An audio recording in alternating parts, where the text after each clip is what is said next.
Olá, pessoal, sejam todos bem-vindos ao Clube Criminal, seu podcast gravado sempre ao meio-dia através de uma live do Instagram com replay no Spotify. Hoje estou eu aqui, Rodrigo Alvarez, defensor público há mais de 10 mil anos, o nosso professor Thiago Bunin e o nosso criminalista de sucesso, que inclusive está com um evento aí para começar, Marlon Ricardo. Então sejam todos bem-vindos aqui ao nosso podcast. Vou começar passando a palavra para o professor Thiago Bunin. Bom, gente, vocês já nos conhecem, o Clube Criminal é o único podcast diário, gravado todos os dias, ao vivo e sem cortes, ao meio-dia, e você pode escutar todas as nossas gravações também pelo Spotify. Rodrigo Alvarez, defensor há mais de 100 mil anos, João Ricardo Batista, que já fez júri do Oiapoque a Chuí até na Lua, inclusive hoje não está aqui porque está fazendo um júri, e hoje nosso amigo, sempre com a gente aqui também, Marlon Ricardo, o criminalista de sucesso, o cara que vai te cumprimentar agora dessa forma. Vai lá, Marlon. Bom dia, boa tarde, boa noite, boa madrugada para quem está assistindo. Bom dia, pessoal, tudo bem? Obrigado pelo convite, por estar aqui com vocês novamente. Gosto muito desse projeto e sempre que eu posso, eu estou com vocês aqui, sempre que precisa. O Marlon, inclusive, Rodrigo, falou para mim, eu mandei mensagem para ele, falei, Marlon, vamos pro Clube Criminal hoje. Ele falou, caramba, tava saindo para ir assistir o plenário do João. Mas daí lembrei que hoje é um magistrado que, por conta da pandemia, né, não tá deixando as pessoas entrarem no plenário e etc. Então, vamos pro Clube Criminal. Sempre bom ter o Marlon aqui. Vai lá, Rodrigo. Show de bola. Eu tô falando que hoje a temática escolhida é o direito penal do inimigo dentro do tribunal do júri. Inclusive, pessoal, tem até um tema interessante pra gente já puxar o gatilho aqui e começar. É um tema polêmico, mas acho que é interessante a gente falar que saiu uma notícia que correu em vários grupos aí, com um advogado aqui de Campo Grande, que o juiz teve que parar o júri ali por conta de uma discussão acalorada, acalmar os ânimos, e quase saíram em vias de fato ali, né? Não vou falar que é interessante, né? Mas é muito difícil uma situação dessa. Você já passou por algo assim dentro do tribunal do júri? Não tô dizendo que ele é o inimigo não, tá? O que a gente vai falar, o assunto é uma outra vertente, mas enfim. Você já passou por algo difícil dentro do tribunal do júri, Marlon? Já passei por falta de educação do promotor, já passei por ofensas ao meu cliente, uma exaltação de vozes ali, mas nunca chegou ao ponto que chegou nesse caso de quase chegar às vias de fato ali. No máximo uma exaltaçãozinha, mas aquele ponto do medição de poder, né? Vai, o promotor levanta a voz, você levanta a voz, porque ele está testando para que o jurado olhe e consiga ver quem tem mais força e quem tem menos força, né? Até por uma questão psicológica. Mas de chegar a esse ponto de extremismo nunca aconteceu, felizmente. Comigo, não sei, com você já aconteceu alguma coisa, Thiago? No plenário assim? Não, Rodrigo, mas em audiência já aconteceu, tá? Eu tive uma situação que foi bastante importante para mim no decorrer da minha carreira, eu sempre conto ela em aula para os alunos, de como lidar em alguns momentos, né, com essa situação. A gente pode comentar mais à frente ainda mais, talvez, sobre esse caso, porque esse caso talvez não permitiria outras formas de reação, mas eu tive uma situação numa audiência em que, no calor dos debates, audiências presenciais, naquela época que se faziam audiências presenciais, né, o promotor por debaixo da mesa me deu um chutinho na canela. Me deu um chutinho na canela, assim, no pé e etc, e falou para mim, fica quietinho, doutor, fica quietinho e etc. E aquilo me subiu na... Só que alguma coisa, né? Naquele momento, o anjinho e o diabinho, né? O diabinho falou, vai pra cima do promotor, bate na mesa, levanta, vira um copo de água. E o anjinho falou pra mim, fica quieto e olha pro juiz. E eu olhei pro juiz. E o juiz percebeu aquilo, tava vendo tudo aquilo, né? E na hora que eu olhei pro juiz, só de trocar olhares com o juiz, o próprio magistrado já fez uma grande retaliação, né, ao promotor ali, colocou o promotor no lugar dele, e aquilo mudou completamente o cenário da audiência. O promotor praticamente não podia mais perguntar nada naquela audiência, quase todas as perguntas dele eram indeferidas, e eu podia ali sentar na mesa na sala de audiência, que ia estar tudo bem. Então é muito importante também, ainda que esteja no calor, você sentir o termômetro e tentar de alguma forma ver qual que é a melhor forma de reagir àquele momento. Show de bola. Eu tive um caso bem interessante, que eu já postei, foi até um Reels que viralizou bastante. Inclusive eu acabei de lembrar que eu esqueci de postar. Prometi numa outra live que eu ia postar o júri que eu falo que o cara é um monstro. No começo da fala, eu acabei esquecendo. Mas enfim, vamos voltar para esse primeiro. Eu estava fazendo uma sustentação e o caso, ele envolvia assim, uma situação bem difícil familiar, não minha, né, mas dos envolvidos ali, da vítima. A vítima que faleceu tinha acabado de ter um filho. A esposa estava no no hospital ali para ganhar nenê, tinha acabado de ganhar nenê, o nenê nasceu prematuro, a esposa estava na UTI e o cara estava no bar bebendo. E eu comecei a falar que isso não era uma postura de um pai correto, né? Que isso não era uma postura de uma vítima. O que ela estava fazendo no bar bebendo, enquanto a mulher e a filhinha dele, recém-nascida, estariam umas duas ali, uma incubada, uma na incubadora e a outra na UTI, né? Precisando de esforços. E como isso era muito acalorado e a família inteira estava ali sentada, uma pessoa levantou no meio da plenária e falou assim: eu não vou mais assistir essa palhaçada, gritando de dentro do plenário. E nesse momento estava o Rodrigo, o estoqueiro, estava assistindo, ele estava filmando. E ele conseguiu filmar exatamente esse momento. Cara, e aquilo assim, foi um banho de água fria para mim dentro do júri. Foi uma situação completamente inesperada, que quebrou a minha linha de raciocínio. Eu me senti mal, porque eu estava tocando num ponto que era difícil. Depois eu vinha saber pela esposa do réu, também não sei se isso é verdade ou não, que a mulher só estava lá tendo bebê prematuro porque tinha levado uma surra dele. Se eu soubesse essa informação antes, ela teria mudado o resultado do júri, com certeza. Porque o réu foi pintado como a vítima foi pintada como uma pessoa boazinha. E no fundo, se isso aconteceu, ela não era tão boazinha assim. Mas enfim, isso me deu um mal-estar muito grande dentro do plenário tribunal do júri. Porque essa pessoa, quando ela levantou e gritou isso, as outras pessoas começaram a levantar e começaram a sair. E os jurados começaram a olhar aquilo, e ficou uma cena muito constrangedora. No momento em que eu estava no ápice da minha fala, os jurados já indo levando assim, já comigo ali naquele pensamento, mas isso da mesma forma que quebrou a minha emocional ali, que eu falei, nossa, será que eu passei do limite? Acho que todos os jurados pensaram da mesma forma. E aí, eu fiquei pensando assim, imagina como não foi para esse advogado ali, até para o promotor também, né? Essa discussão, esse ânimo acalorado ali. Não sei o que vocês acham aí desse. O que vocês fariam numa situação dessa também? A situação dele, eu acho que a reação dele à fala, porque não sei se você teve acesso ao áudio, eu vi o áudio da audiência, e a reação dele à fala do promotor, para mim, foi excepcional, porque o promotor realmente falou que o cliente dele era um assassino, e ele tem que fazer isso mesmo. Eu não sei, porque eu não estava lá, eu também não estava sentindo a raiva, o estresse, a situação que aconteceu lá, eu não sei se seria algo controlável ou não, né? Mas o que ele falou e o fato dele ter reagido, para mim, foi 10. Como foi a reação, eu não estava lá, eu não tenho como saber exatamente como que estavam os dois lados, né? Bem-vindo, doutor. Doutor Bruno também chegando aí para nossa conversa. Bruno. A Dani mandou mensagem aqui, falou que a doutora Flávia não está conseguindo responder, então talvez ela teve um imprevisto, talvez a gente tenha que colocá-la para outro dia, mas vamos continuar nesse tema que eu achei continuar. Muito interessante aqui. Nesse caso, né, uma das coisas que a gente percebe ali no áudio é que a briga toda começa quando o promotor faz uma parte na fala do advogado por conta de uma estratégia argumentativa que o advogado usou naquele momento, que foi de fazer uma comparação da condição pessoal do cliente defendido por ele com a condição tanto dele, advogado, quanto do juiz e quanto do próprio promotor, com os atores, né, daquele processo.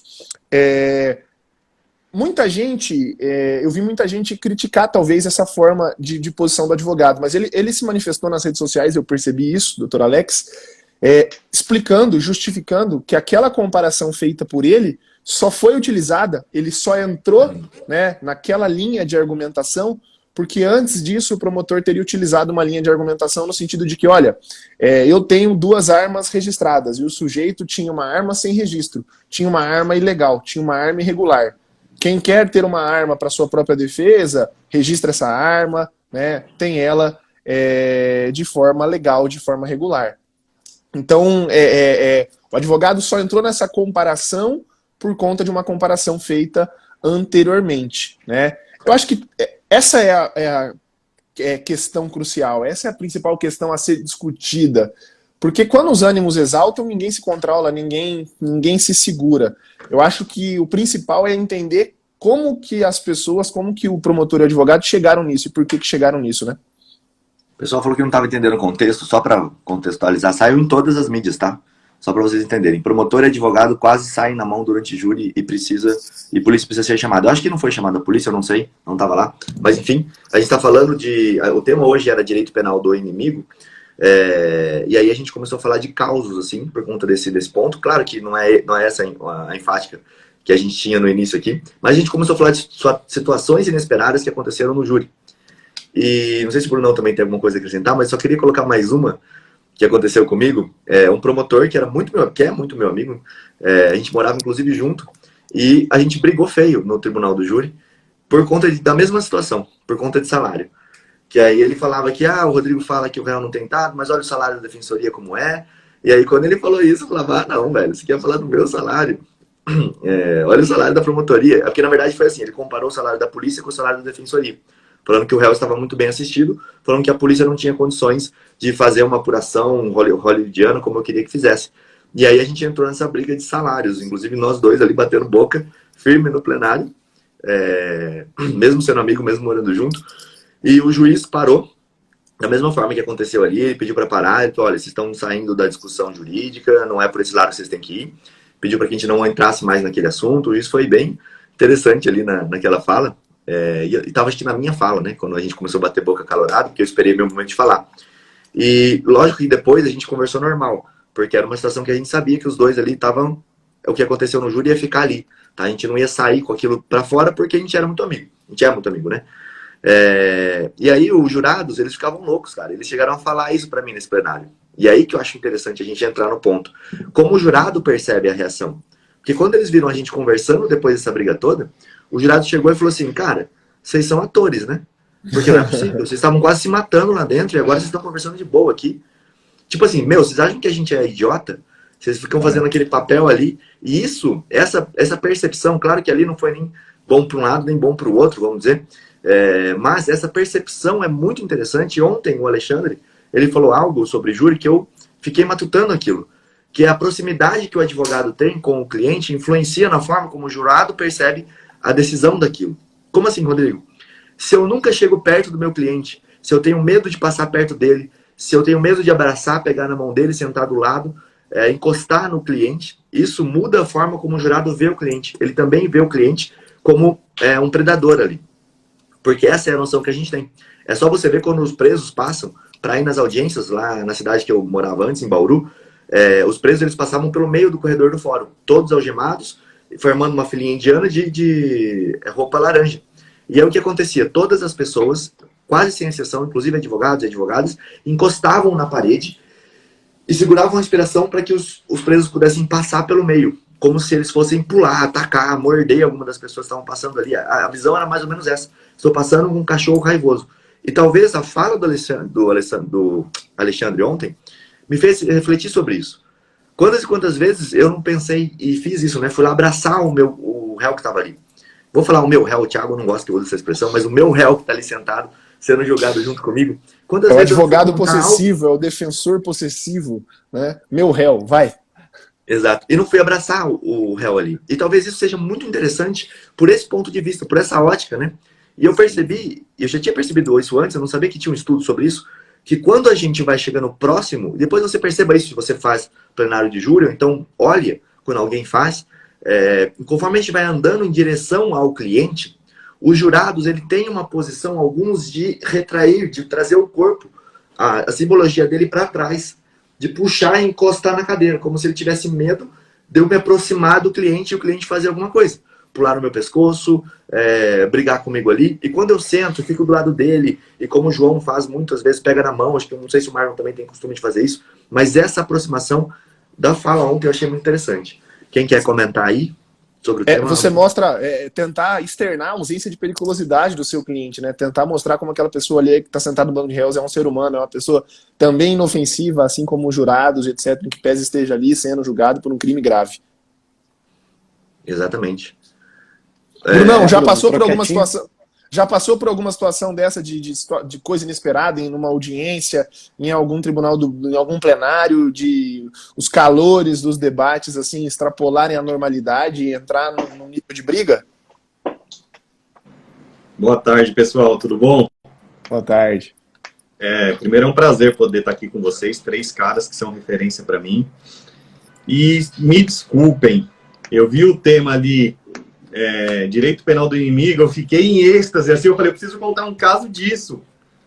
E aí eu... Manda brasa, Brunão, manda brasa. Então tá bom. Hoje o tema tá livre, vamos dizer assim. Tá bom, então me desculpe e vou lá.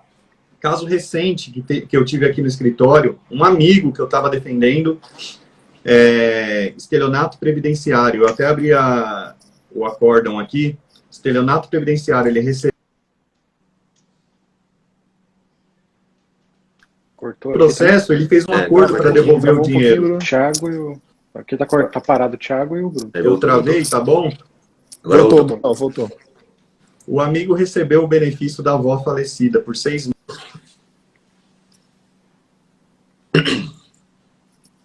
Ai, que pena, deu mais uma travadinha. Bem na hora da história. Eu odeio quando acontece isso, porque faz o efeito Netflix, né? Na hora que a pessoa vai contar o que aconteceu, voltem amanhã para o nosso capítulo. Isso é bom. Fica todo mundo esperançoso, querendo ouvir a história do Bruno aí. Escola João Kleber Exato. de segurar a audiência. Já a gente vai, já ele volta aí. Mas assim, esse tema do direito penal do inimigo no júri, quando eu paro para pensar sobre isso, eu acho que tem muita relevância com os jurados, né? Com a função deles. Porque você pensa, o jurado ele está ali como uma pessoa leiga, e a tendência da pessoa leiga é entender que quem está sentado no banco dos réus é culpado. De que o cara não está sendo processado à toa. E quando o promotor usa essa fala, isso, na hora, atrai essa ideia, né? De que, pô, eu tenho que condenar pela pessoa do que ele é, e não pelo que ele fez. Né? Tipo, olha, ele é o bandido na história. Vai lá, Brunão, continua o efeito Netflix aí. Voltei. Não machucou a queda, não. E aí ele recebeu o benefício da avó. Ele fez um acordo com o INSS para devolver o valor. O INSS não denunciou ele para a polícia nem nada. Ele começou a devolver 36 parcelas de 200 e poucos reais, alguma coisa assim. E aí no meio ele perdeu o emprego, separou, foi um inferno na vida dele, ele não conseguiu pagar. Ele tinha pago já, devolvido uns 70% desse benefício que ele recebeu. Parou de pagar, o INSS informou o Ministério Público denunciou ele. Veio o processo, durou mais de 4 anos o processo, e eu ali contando a prescrição, aí foi para a NPP, o promotor fez a proposta, inclusive dizendo assim, muito provavelmente, ele já havia confessado, tá? Ele vai ser condenado no mínimo legal. O promotor disse assim, então vamos propor aqui uma NPP em tal sentido. E aí eu neguei. Eu neguei porque naquele momento que chegou para mim já tinha dado a prescrição, pensando na pena mínima. Uhum. O que a juíza fez? 4 anos e 8 meses de pena. Aumentou o tempo. Em estelionato previdenciário. E aí ela usou essa questão do direito penal do inimigo, dizendo que a culpabilidade dele é alta em razão da intensidade do dolo, revelada em diversos atos para a consecução do crime. E aí ela foi aumentando, assim, aí eu usei do direito penal do inimigo, né, dessa tese no recurso, o Ministério Público Federal concordou que a pena deveria ser o mínimo legal. E aí baixou para o mínimo, peticionei no processo, informando a prescrição, acabou. Então, mas foi o tribunal que mudou a decisão dela? Oi? Foi o tribunal que mudou a decisão dela? Foi na Justiça Federal e aí o tribunal reformou. Tribunal Regional Federal aqui de São Paulo. Cara, que show. Para quem não sabe, pessoal, o direito penal... Vou dar uma de professor Thiago agora. Direito penal do inimigo, criado por Jacobs. Ele prevê a velocidade do direito penal cada vez mais rápida, se atingindo uma exclusão de direitos e garantias do réu para que o processo seja célere. E você, então, estabelece um inimigo da sociedade e contra ele eu coloco todo o peso do Estado sem lhe dar todas as garantias inerentes. É mais ou menos por aí, Thiago? Ai, que bonito! Rodrigo, eu gosto mais, né? Eu não tô travando não, né? Tá me ouvindo bem, né? O pessoal perguntou aqui se eu troquei o provedor de internet, né? Ontem eu que abri a live com o Alexandre, a live caiu 3 vezes, cara. Eu tive até que produzir prova documental perante o Rodrigo de que não era um problema da minha internet, de que era algum problema do Instagram. Tava batendo 313 megas, né? Aqui entregue, eu provei pro Rodrigo documentalmente, né? Olha aqui, Rodrigo, tá boa a minha internet. Rodrigo, eu gosto muito mais do que o Jacobs, a crítica do Zaffaroni nesse livro aqui, que chama O Inimigo do Direito Penal. Que ele vai pegar justamente todas as ideias pensadas pelo Jacobs na norma de direito penal do inimigo e vai dizer, olha, o direito penal do inimigo nada mais é do que uma criação de uma exceção, do que o afastamento de toda a regra pensada no direito penal, e hoje em dia a gente fala também no processo penal do inimigo. Então eu afasto as regras do direito penal e do processo penal para tratar como forma de exceção, para tratar, para trazer um regramento, para criar algum tipo de exceção para aquele caso em concreto, por ser aquele caso um caso muito grave, um caso muito reprovável. Quando Jacobs pensou isso e Zaffaroni veio fazer a crítica, pensavam-se, por exemplo, né, nos terroristas, nos crimes de terror e etc. Né? Hoje em dia, eu sempre cito que o direito penal do inimigo, né, o novo inimigo do direito penal é o criminoso de colarinho branco. São os políticos, são os grandes empresários, porque são justamente nesses casos que a gente vê algum tipo de exceção.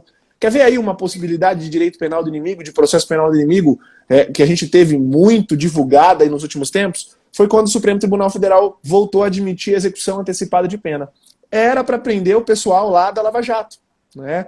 E para prender um dos políticos, ex-presidente da República e etc., porque ia chegar ali a condenação dele em segunda instância, né? Então, isso foi um grande exemplo de direito penal do inimigo, de processo penal do inimigo. Então, essa é a leitura daquilo que é direito penal do inimigo. Não sei se o Marlon quer falar alguma coisa sobre o tema, sobre direito penal do inimigo também, que o Marlon é bastante estudioso, inclusive muito mais penalista do que eu sou processualista. Eu gosto demais desse tema e eu vejo também um outro tipo de processo que tem muito esse tratamento, é o processo de tráfico de drogas. Né? Hoje em dia, o cara, tráfico de drogas, se ele tiver com qualquer coisa relacionada a drogas, a liberdade fica dificultada, o processo fica dificultoso, os benefícios são complicados de se conseguir, então é bem complexo.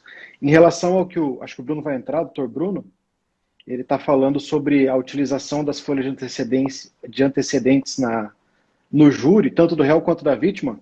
Eu sou um adepto.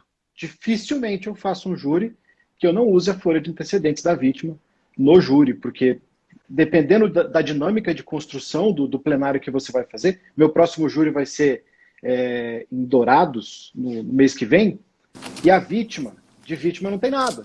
A vítima que foi vítima de tentativa de homicídio, depois ela acabou sendo morta em um assalto mais à frente, ela é uma ficha extensíssima. Então, para você mostrar toda a dinâmica de que houve uma defesa, toda a dinâmica do medo, você precisa mostrar para o jurado de que tem motivos para aquele seu cliente ter medo. E esse motivo, como os autos normalmente não trazem, porque o Ministério Público ele não vai atrás disso, ele só quer ferrar com o seu cliente que é o réu, cabe ao advogado trazer isso à baila, e aí a gente traz com folha de antecedentes, com às vezes os boletins de ocorrência. O último júri que eu fiz tinha um boletim de ocorrência da vítima que chutou a barriga de uma mulher grávida. Então é lógico que eu peguei esse boletim, eu esfreguei na cara dos jurados para mostrar que a vítima era uma pessoa perigosa. Então eu sou um usuário. Eu acho assim, na minha visão, né? A gente já começa perdendo, porque o réu ele já tem essa figura ruim, estigmatizada. Então é exatamente por isso que se proíbe você utilizar desses argumentos de autoridade, por exemplo, algema, roupa do presídio, antecedente criminal. O jurado não vai saber separar a figura daquela pessoa que está ali, do que ela fez na vida dela inteira com o fato que ela está sendo julgada. E aí as pessoas falam, nossa, se o maníaco da Cruz, não, vocês não vão conhecer, esse que é um estado do estado, se o maníaco lá do motoboy lá que matava lá no parque em São Paulo, o bandido da luz vermelha, vamos dizer assim, ele sai hoje acusado de um crime, tudo que ele passou na vida dele vai vir com um peso muito grande, para o jurado isso vai ter um peso muito grande. Então, é difícil você separar a figura de quem eu fui do que eu fiz naquele exato momento. E é por isso que eu sempre divido o tribunal do júri em réu e vítima. Para você olhar qual é a chance que eu tenho de conseguir ou não chegar a um resultado. E dentro do tribunal do júri é muito assim. Se eu tenho réu ruim e vítima boa, a dificuldade do júri ela aumenta demais. O que é réu ruim e vítima boa? Pô, um réu que já tem processo de tráfico nas costas, um réu que já tem uma vida toda desregrada, já era. Ele vai ser muito mais difícil a gente conseguir esse tribunal do júri. E a vítima? Uma pessoa que era toda da igreja, boazinha, novinha, que não fazia mal a ninguém. Fazia trabalho social, tinha um filho adotivo, etc. É a visão da sociedade, né? Esse é difícil você conseguir alguma coisa. Claro que dá, tá? Você vai ter que fazer várias manobras, mas você tem que ter isso na sua cabeça. Se a figura ficar réu ruim, vítima boa, é difícil.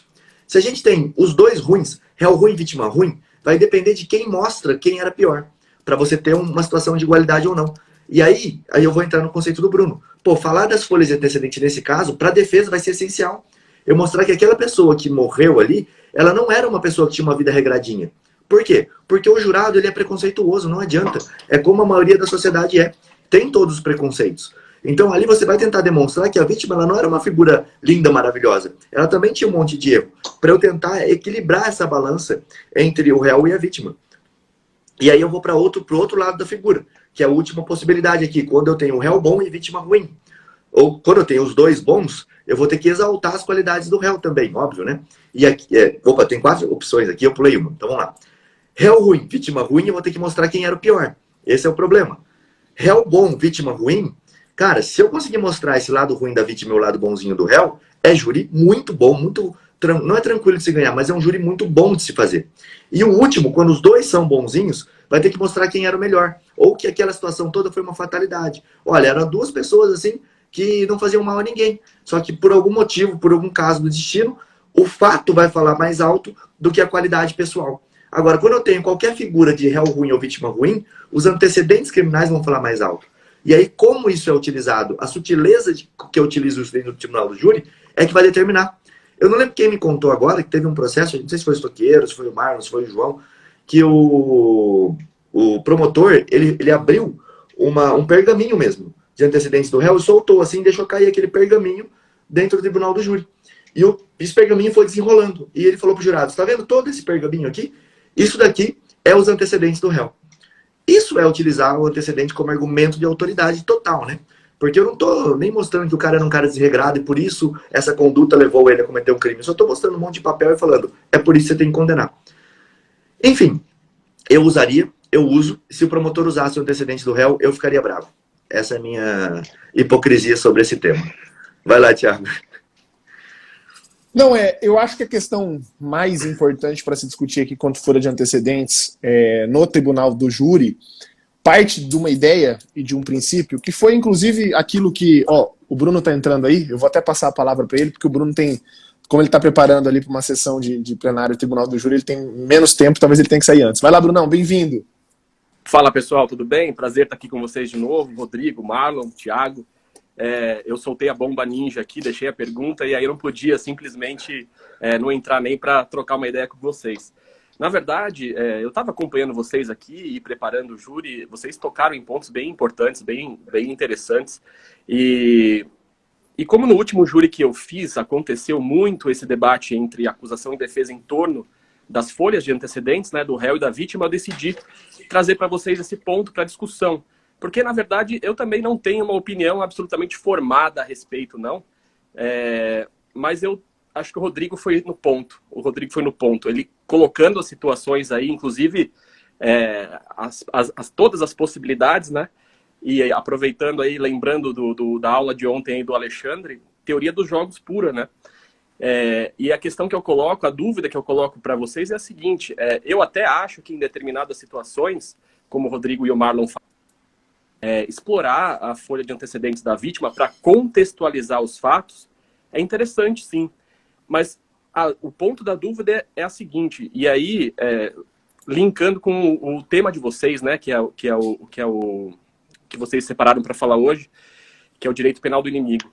Será que os jurados sendo leigos, a partir do momento em que vocês, MP e defesa, começam a discutir ferrenhamente a respeito de folha de antecedentes, ou seja, passado, e não sobre os fatos que estão ali em julgamento, será que isso não desfoca os jurados de compreenderem as teses que vocês estão expondo naquele julgamento?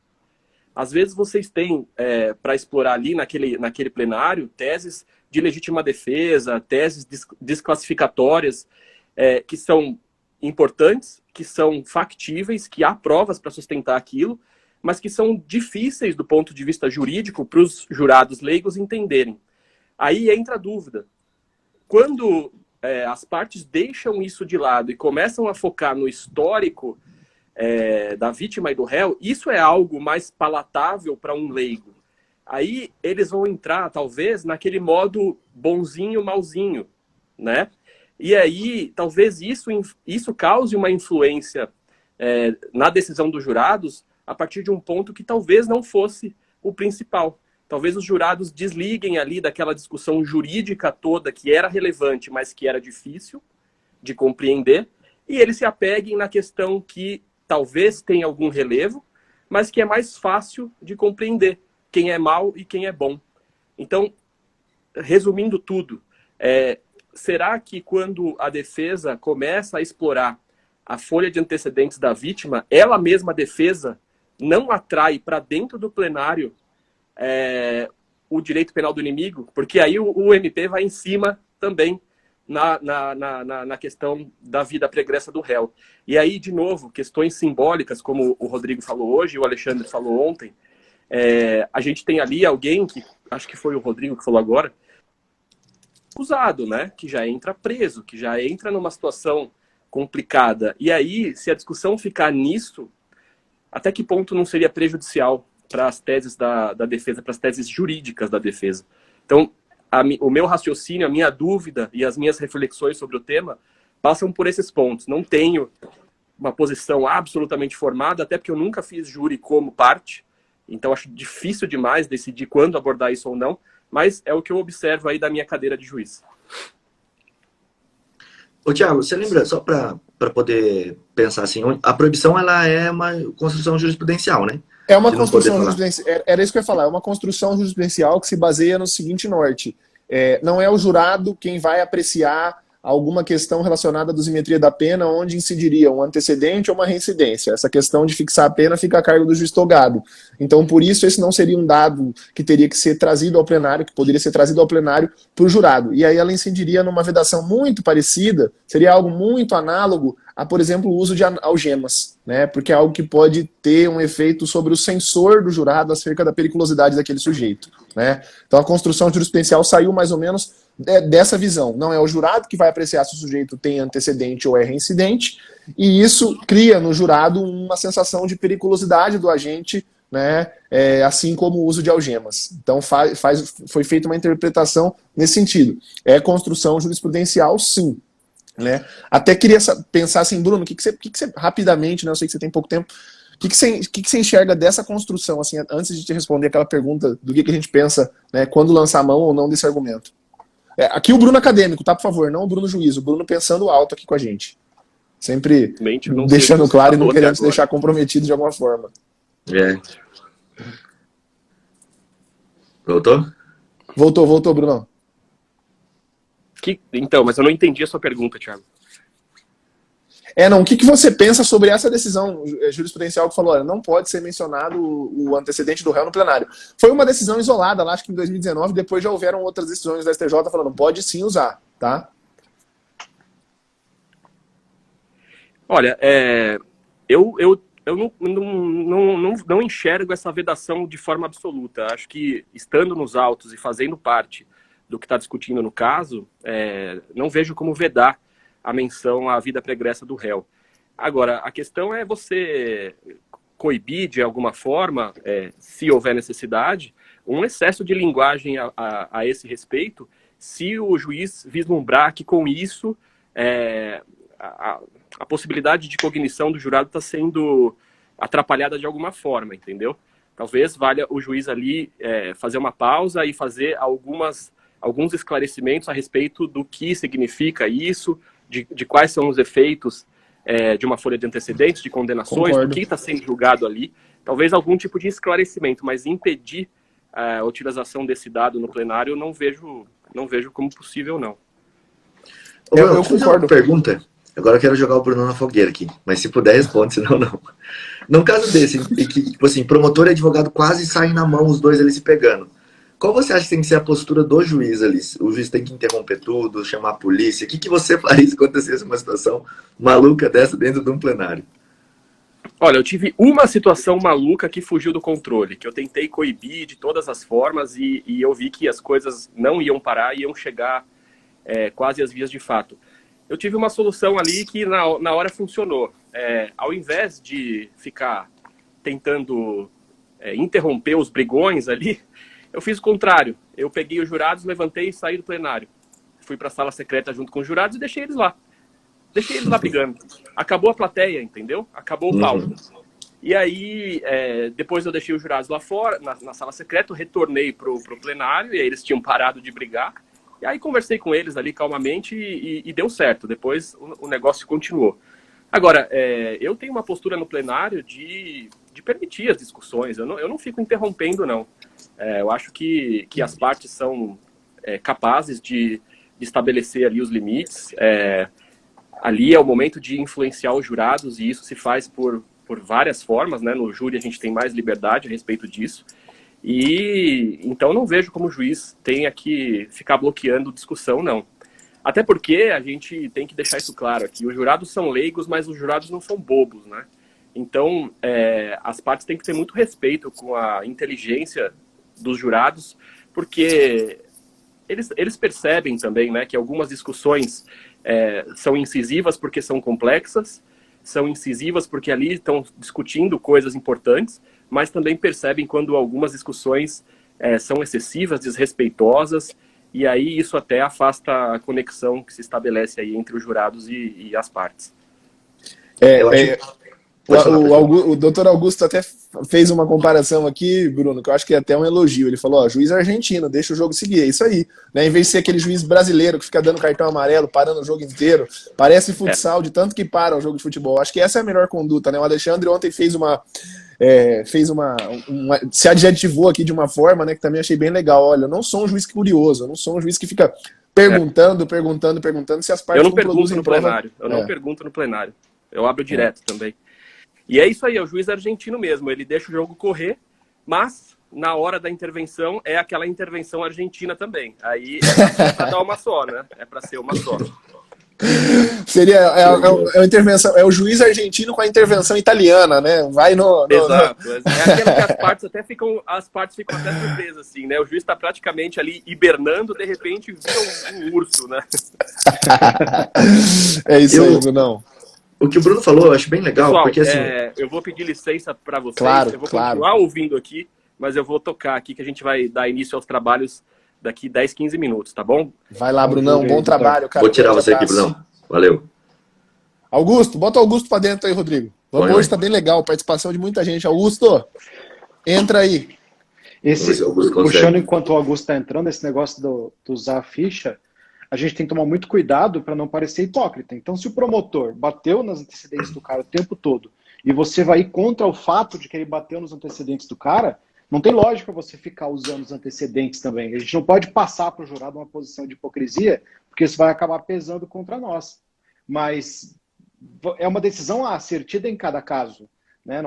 É difícil você conseguir fazer as duas coisas. O promotor usar e você usar também. Vai ser um pouco difícil. Mas dá para fazer também. Por exemplo, você bater que o promotor... O Augusto falou que não vai poder entrar. Você bater que o promotor não poderia usar porque ele estava falando de fatos passados, ou que ele está usando porque ele não tem provas daquele fato, então ele está usando isso como subterfúgio para poder sair do argumento, e quando você vier a usar, você dizer, não, eu já falei de todas as provas do caso, agora eu só estou mostrando para vossas excelências de que o meu cliente tinha razão para ter medo do fulano.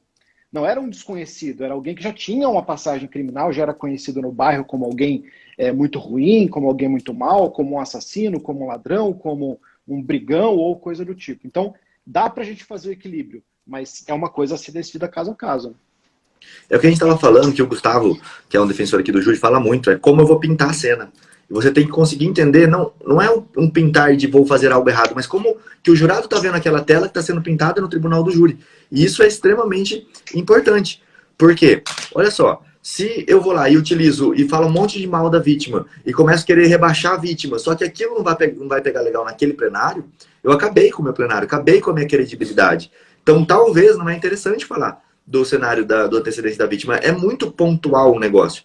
E aí, não quero falar assim, tipo, as pessoas ali naquela cena que a gente começou falando deveriam fazer diferente. Não é isso.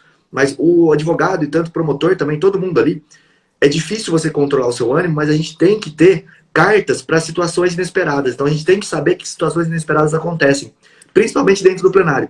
O meu exemplo, quando a pessoa levantou e falou, eu vou sair daqui, não quero ouvir essa baboseira, eu não estava pronto para aquilo, nem emocionalmente. Então, como eu não estava tão seguro de falar o que eu estava falando, porque para mim era algo que eu sabia que ia machucar alguém, eu acabei desmoronando toda a minha tese, tudo que eu ia fazer ali. Aquilo me atrapalhou demais. e eu não consegui quase continuar a raciocinar ali o que eu queria. Então você tem que estar pronto. E, por exemplo, no momento em que uma pessoa descontrola, ela sai do racional dela, ela sai da emoção dela que ela está ali, o que eu posso fazer nesse momento? Eu posso me aproveitar disso. E o exemplo clássico é, eu estou falando uma coisa, eu falei algo que afetou o promotor, e o promotor começou a gritar comigo, veio para cima, quis bater em mim. Eu posso, nesse momento, se for possível, manter a paz e a calma, ficar como se eu fosse a pessoa mais serena do mundo. Claro que isso é difícil, provocado, tá? Como se não tivesse provocado. E aí, quando ele parar de falar, eu viro para os jurados e falo assim, tá vendo, senhores jurados? No júri, eu não estou decidindo a vida dele. E o promotor ficou dessa forma, exaltado desse jeito. Imagina o réu lá naquele dia, naquela circunstância, tendo a única forma de defesa dele uma arma. Olha o jeito que o promotor ficou aqui, quase me bateu. Só por conta de fala. As pessoas perdem a razão, as pessoas perdem o emocional e a gente não sabe qual vai ser o resultado. Olha aí o juiz tendo que intervir, tendo que parar, tendo que pedir para a pessoa se acalmar. E olha a situação do meu cliente. Naquele momento, uma pessoa que, como eu já disse, não tem a instrução do promotor, não tem a situação financeira, tem problemas diferentes, né? Talvez o problema financeiro dele seja maior e aí ele precisa tomar outras atitudes, mas enfim, se o promotor estoura nesse momento, por que meu cliente não pode estourar em um outro momento? Claro, aqui a gente não chegou a cometer nenhum crime, ele não chegou a bater no meu rosto, mas talvez se não houvesse uma intervenção, talvez eu pudesse tomar um soco. Sei lá, entendeu? Tipo, é claro que isso é difícil, mas isso é treinável. Você não espera o que pode acontecer. Mas, por exemplo, a partir do que aconteceu com o Alex, eu posso olhar para isso e falar, olha o que aconteceu com o Alex, isso pode acontecer comigo no plenário. Se acontecesse, o que eu faria? Opa, eu posso fazer isso. E no meu caso que eu fiz isso, que foi uma estratégia que eu vi num livro, de você irritar o promotor a ponto dele explodir, e aí você utilizar a explosão do promotor contra ele mesmo, falando, olha, ele sai do eixo. Da casinha. Eu fiz isso num crime de feminicídio, para mostrar que, olha, o réu explodiu porque a vítima contou para ele que foi traída, e aí naquele momento específico, ele perdeu toda a razão dele, só que ele teve uma injusta provocação. Assim como eu acabei de injustamente provocar o promotor, por exemplo. E ele explodiu. Só que as consequências dessa explosão dependem de pessoa para pessoa, vai variar ali. E aí eu acho que isso é o bonito. Só que como eu estava preparado e eu estava querendo tirar o promotor do sério, e no júri que eu fiz funcionou, porque eu sabia que ele ia sair do sério, e eu chamei a razão pro meu lado e falei, doutor, por que o senhor está gritando? Eu não estou gritando! Eu falei, o senhor está gritando agora. Está desrespeitando sua regra aí que você fez no começo, que era que a parte só poderia ser pedida para o juiz, você está me interrompendo. Por que perder a calma? Calma e elegância, doutor. Aí acabou, mas é uma situação assim. Isso que eu quero reforçar, tá? Eu estou falando de um ponto de vista de fora, olhando uma situação que eu preparei no meu tribunal e, claro que ali não foi algo preparado. Nenhum dos dois esperava aquela reação. Foi uma reação natural, né? Não sei o que vocês uma coisa pensam. que eu acho muito importante, né? Certamente todo mundo que atua, né, promotor, advogado e etc., e até juiz, no momento que acontece algo inesperado, ninguém está preparado para o inesperado. O inesperado, ele é inesperado, você não esperava, né? Então, a grande circunstância é saber como reagir, é conseguir respirar e ter 10 segundos de pensamento, né? Nem sempre no júri isso vai ser possível. O advogado ali, quando sofreu essa intervenção, segundo ele explicou que no Instagram estava nos últimos 5 minutos de fala, mas você tem que se preparar para isso, né? Você tem que estar preparado para saber como reagir. Eu tenho certeza que você, depois que passou por alguma situação inesperada, numa delegacia, numa audiência, num plenário do Tribunal do Júri, depois, na hora que chegou na sua casa, pensou, eu podia ter reagido de outra forma. Eu podia ter feito tal coisa, a minha reação seria melhor se fosse da outra forma, né? E normalmente, né, é porque essa sua reação, e aí é um livro que vale todo mundo ler, ele te ajuda de várias formas, e aqui vou trazer ele, que é o do Daniel Kahneman, o Rápido e Devagar, né, que ele explica os seus dois sistemas, o S1 e o S2, é porque na hora do inesperado você deixou o S1 reagir, e você tinha que acionar o seu S2. O S1 é o seu sistema automático, é aquele que reage ao inesperado sem pensar. E o S2 é o teu sistema que para, reflete, respira um pouco e ainda que faça isso de forma rápida, reage de forma racional. Então é muito importante você pensar nisso. Não tem como eu me preparar para o inesperado. Tem como eu me preparar para saber como reagir ao inesperado, para conseguir parar e administrar para reagir ao inesperado. Esse é importante. Fazer o seu S2 reagir ao inesperado e não deixar o S1 reagir ao inesperado. E aí a gente pode ver essas situações que a gente tem presenciado com a pandemia aí, que trouxe a audiência virtual, esse monte de abusos que a gente via lá na sala de audiência, que a gente não podia contar, que era só contando aqui, ninguém acreditava. Agora a gente tem isso em vídeo. Mas cada uma dessas situações, eu sempre paro e falo, pô, o que eu faria nessa situação? Como que eu me portaria? Qual seria a melhor saída? Seria gritar? Seria bater na mesa? Seria ir embora da audiência? Seria ficar? Porque se isso acontecer comigo, foi o que o Thiago falou, o meu sistema está pronto para não acionar a luta ou fuga. Porque quando você acoa um bicho, e nós temos instintos, o bicho vai ou fugir ou vai atacar. Ou ele desmaia, ou ele vai para cima. Não tem como. São as alternativas que ele tem. Ou ele vai se fingir de morto, ou ele vai contra-atacar. Porque é um instinto de defesa. Agora, quando eu sei, quando eu preparo, quando eu penso, quando eu olho aquela situação e falo, caralho, velho, o que eu faria se acontecesse isso comigo? Ali tá o X da questão. É aquela velha história. Você nunca perde. Você sempre ganha ou você sempre aprende. Então procura aprender com a situação dos outros. E o João estava falando isso comigo, eu achei fantástica essa frase que ele fala, que o suor poupa sangue. Suor poupa sangue. Cara, assiste o máximo de plenário possível. Fica lá na frente do computador, vendo aqueles caras falar 2, 3 horas, fica vendo como que o promotor faz, o promotor bonzinho, o promotor nervoso, o promotor mais ou menos, como tem uma intervenção. E pensa, o que eu faria nesse caso? Suor poupa sangue. E aí até ele brinca. No direito criminal isso é literal, tá? Suor poupa sangue literalmente. Esse ponto que você falou eu acho muito interessante, Rodrigo. Esse ponto de que as pessoas têm essa reação de medo, de fuga ou de ataque. A gente tem que tentar ao máximo evitar de colocar as pessoas nessa situação, porque senão só vai ter duas saídas. Então, acho que uma das formas da gente tentar evitar, pelo menos a que eu utilizo, eu, em hipótese alguma, eu pessoalizo a situação do plenário para qualquer pessoa que não seja o réu e o autor. Então, no máximo, eu fico nas partes processuais testemunha. Eu nunca vou pessoalizar o juiz ou o promotor. Porque quando eu preciso fazer uma intervenção, e às vezes a gente precisa falar, puxa, o Ministério Público ele foi ineficiente na busca de provas, ou foi ineficiente em algum outro momento, quem matou está solto e está preso o cara errado, eu não pessoalizo. Eu falo do ente Ministério Público, ou do ente juízo. Então, o Ministério Público, não o promotor. É o juízo, não o juiz. Assim, às vezes tem uma reação, mas se essa reação vier, ela vai ser completamente desproporcional. Porque não é pessoalizar contra pessoalizar. E sim, eu não pessoalizei e a pessoa se sentiu ofendida porque a carapuçazinha entrou e ele veio para cima. E depois eu posso explorar essa invertida na minha fala. E tem situações... Pode falar, Thiago. Desculpa. Não, é que tem situações em que é possível, né, ainda que seja o inesperado, mas o inesperado deixa de ser inesperado e passa a ser presumível, né?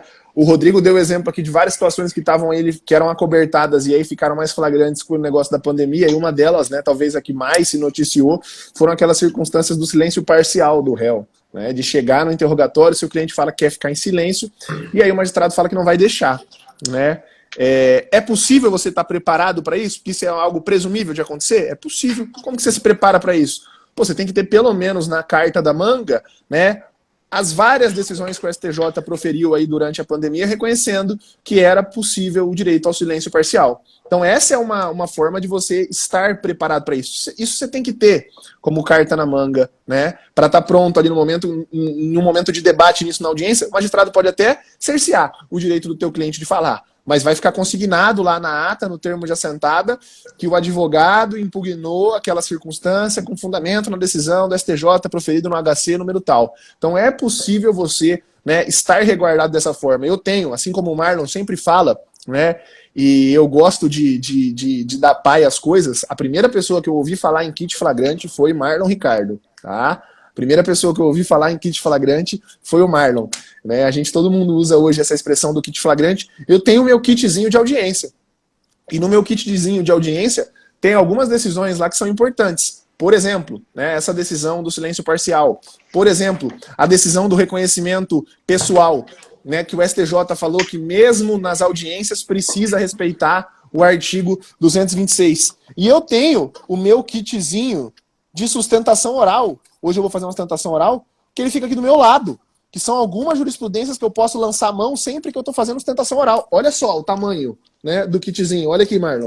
Meu kitzinho sustentação oral. E com um post-it daquelas que eu posso tirar de forma mais urgente na hora de fazer uma sustentação oral. Fica aqui do meu lado. Fica É aqui um pronto. livro, né? Não um kitzinho. É, um kitzinho. Vai lá, Marlon. Vai lá, Rodrigo. Eu sou adepto a não arriscar. Eu mostrei agora aí que eu tenho 2 audiências por semana, eu tive uma audiência complicada semana passada. Normalmente tudo que eu preciso está bem aqui na minha frente. Então eu não arrisco eu ter um branco no meio da audiência, eu não lembrar de uma decisão, eu não lembrar de um artigo, não lembrar de alguma coisa. Então tá aqui, ó, aquilo que eu mostrei, o artigo 367 do CPP, do CPC, o artigo 360 do CPC, se o cara for discutir alguma coisa com o registro em ata, tá aqui o 210 da incomunicabilidade, se ele for encher o saco por alguma coisa, tem um HC relacionado ao promotor poder perguntar, tem tudo, fica tudo aqui, justamente para estar ao alcance da minha visão. Se eu precisar fazer uma argumentação oral ali, não tem risco, porque a gente está... Esse processo que eu fiz a audiência, que foi aquele que eu acabei colocando no Reels, que eu tive um problema com o promotor, inclusive, meu recurso, minhas razões recursais, contra razões recursais, possivelmente eu vou citar o Thiago, porque o Thiago tem uma fala nos livros dele a respeito do contraditório, não ser algo assim para o Ministério Público, e o promotor já constou em ata que ele pediu impugnação do interrogatório porque o cara se recusou a falar com o Ministério Público por falta de contraditório, né? Mas voltando, a audiência é complexa, é um processo de 3.000 páginas. Então, se eu for ficar contando com a minha memória, a gente já está fugindo totalmente do assunto, né? Mas contando com a minha memória para fazer uma audiência dessa, não tem como. Eu não coloco assim em papéis, até é interessante fazer, Thiago, porque eu evito de ficar com isso aqui na minha frente. Mas eu entupo de post-it, meu computador está entupido de post-it aqui. Olha só, eu tenho um dos post-its, rapidinho, um dos post-its mais legais que o Marlon tem, ele posta foto direto desse post-it. O que está escrito nesse post-it, Marlon? Daqui a um ano você vai se arrepender de não ter começado hoje. Exatamente. Mas então, o mais legal é esse aqui, ó. Ah, o desenho da filha dele. Fala aí, Rodrigo. Não, eu queria dar 2 dicas aqui. A primeira é... Com relação a isso que você falou, eu tenho uma estratégia, o Marlon falou, saiu, mas a gente tá com um tema livre, a gente puxou um gancho e foi levando, então não tem problema. A estratégia de interrogatório parcial, tá? Eu acho que é uma estratégia que você pode fazer melhor. Eu não sei, e eu acredito que vai ser pro lado da advocacia, como os tribunais vão decidir sobre isso. Então eu posso chegar na audiência, e isso eu compartilhei somente com o pessoal lá do nosso grupo do Criminal na Prática, tá? Compartilhei isso lá dentro, agora eu vou compartilhar com vocês. Você chega na audiência já preparado, que nem o Thiago falou, e você pede, excelência, o réu, ele quer falar somente, responder somente as perguntas da defesa. Se o magistrado falar, não, doutor, ou ele fica silêncio em tudo, ou ele responde as perguntas de todo mundo. Beleza, ótimo. O juiz pode fazer isso? A gente sabe que lá no artigo fala que ele tem o direito de não responder as perguntas que lhe forem formuladas. Esse é o problema, porque o artigo ele é literal e fala que a pergunta vai ser formulada. Maravilha. Qual que é a estratégia, então, que eu posso adotar?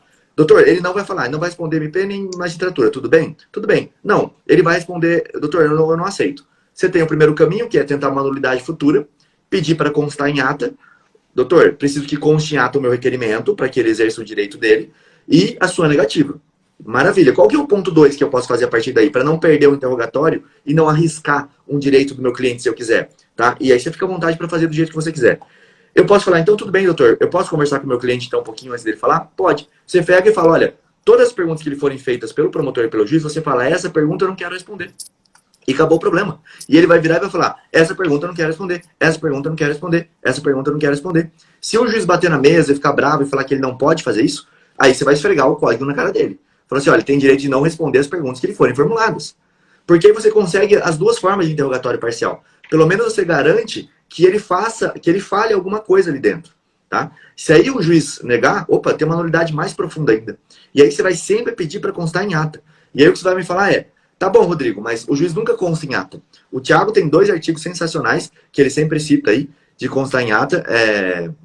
Você não vai conseguir olhar. Tá lá no meu feed, não vou conseguir lembrar agora, mas tá no meu feed, eu prometo postar logo depois do story. Mas eu queria trazer mais um. A resolução do CNJ, que determinou a videoconferência, se eu não me engano é 340, mas eu já olho aqui o número dela, no artigo 17, ela fala das audiências por videoconferência. Ela vai falar o seguinte, da ata da audiência em meio virtual deverá constar. E aí se a gente vai lá no parágrafo 2º do artigo 17 da resolução, que eu já vou falar, fala assim, antes da assinatura e publicação da ata, o magistrado deverá disponibilizá-la às partes para que manifestem na gravação se estão ou não de acordo com o seu conteúdo.